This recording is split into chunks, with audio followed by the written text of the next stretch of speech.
नमस्कार पिला माने आशा करे भलर थिबो तुमर कहवा अनुसार ए प्रश्न उत्तर बुझौछि भल भाव बुझिबो भल लागिले लाइक करिवो सांग मानक सहित शेयर करिवो ओ चैनल को सब्सक्राइब करिवो।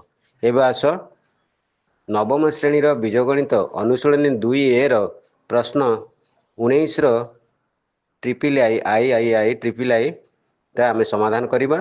समाधान करने को प्रश्न देइछि परिमेय रूप रे प्रकाश कर आउ काहाकू परिमेय रूप रे प्रकाश करने को देइछि ना 0.89 ऊपर 89 ऊपर बार देइछि।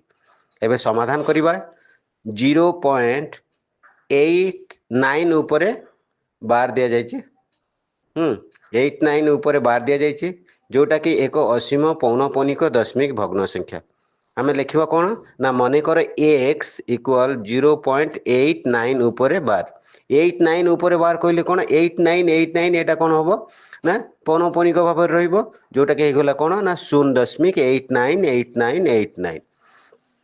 एबे 100x उभय पार्श्व आमे जदि 100 गुणे ताले 100x केते हेगला ना दशमी बिंदु डाहण पटकू दुईटा घर चली जीवो जोटा कि हेगला 89.898989। अतएव 100x माइनस x जे 89.898989 विजोग 0.898989 ताले आमे रिजल्ट कोन पाइले ना implies 99x equal 89 implies x is equal to 89 divide by 99 जोटा उत्तर।